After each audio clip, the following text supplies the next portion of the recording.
was bat involved. I think there was a little sniff that potentially there may have been an LBW decision, but that's the end of over number 5. Ollie will be back later. Sterling moves on to 24. Sam Hain is on 7.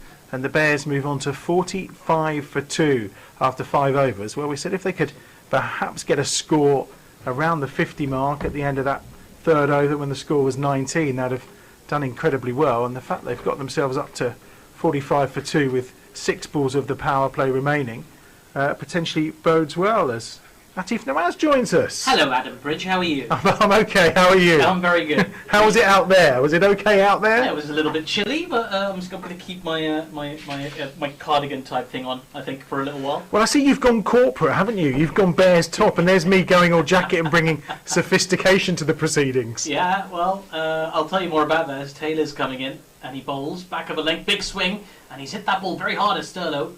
It's been sort of half stopped at mid-off. They do run through for a quick single. Goodness gracious, he hits the ball hard. Find it early on, so it'd be interesting to see whether that's the same tonight. We are underway a little earlier than usual, aren't we, in this competition? Here I am. Yeah, it was a tough task early on for Kent last night. Some big hitting later in the game as well, and that's beautiful from Jacob Bethel. That is just an exquisite cricket shot for 4. I think he's just answered my question there. Yeah, beautiful shot. Just advanced down the wicket a little bit, and yeah, beautiful straight back shot. And yeah, he's shown his form, and he's bringing it into this game as well. Thoughts of Ollie Stone, who was alongside. We'd obviously rather have him out there, but it's a pleasure to have him with us here on Bears Den TV for our first T20 Blast game of the campaign. Ricardo Gordon will be coming to join us in a short while too. We were supposed to have Ollie Annan Dolby here tonight, but obviously he was required elsewhere, but then didn't quite make the cut. I've seen him wandering about a little bit. You never know with him, he might get himself up here. Sanderson, he's beaten him outside the off stump, and well, there was an appeal from the bowler, but nobody else. Really good form as well. And you know, cricket's not hard. There's no run. 14 without loss. 10 balls in. If you're in that kind of nick. And Sanderson only gone for that 1 boundary so far. So at this moment in time, we'll be looking to get out of this maybe just a couple more. Yeah, we always say as a bowling unit as well. Even if you get hit for a boundary, it's then trying to win those next balls. And if, like say, if you can get out of it now with maybe a couple of singles or a 2 and a single, you've done well. Short, no signal from the umpire, and Jacob Bethel doesn't take the bait. Just for a moment there you wondered if he may have a go, but no run again, and all of a sudden this over from Sanderson is turning into a really good one. Being a bowler, I'm sort of biased, but I think he might have got away with one. Everyone gone for cover. That did look high and also down the leg side. I thought it was going to just slide around because we can see hopefully we can take a boundary from this ball and make it our own. Sanderson to Bethel once more, and he's beaten him again outside the off stump, and Jacob Bethel just takes a rueful look down at the wicket. It's one of those hybrid pitches again, isn't it? 14 for no wicket, by the way, after 2 overs. It's one of those hybrid surfaces that we saw in use throughout the campaign last season. This is one that again, Paul Farbase was telling me earlier, it's quite tricky for Gary to keep it's got plastic woven in, isn't it, to try and help it deteriorate less, but just trying to keep the grass and the plastic at the same level is quite a challenge. Yeah, I don't really know too much, but they often tend to play really well. You can get, I think you can get a couple of games extra out of them than say they're just the normal grass wickets. But yeah, it is that. I think once you start getting the grass lower than so-called synthetic, they can start to become trickier to play on. Tom Taylor is coming on from the Birmingham ends. He is the player, of course, who was part of a great partnership with Graham White back in 2020 that just ended any chance the Bears had of making the T20 quarter-finals and ultimately finals day that season. Truly remarkable comeback when they were 7 wickets down. One of the best in the business. Start of the 3rd over then. Won't take chances. Sterling's gone for that. He's got the outside half of the bat, but there's so much power on that. It's going to land just in front of the ropes, and it's 4 more for Paul Sterling. He's doing exactly what he's been brought in to do. Makes for a nice business a bit more unorthodox, that one. He's very good at preparing pitches for the England team to play football on when they come as well.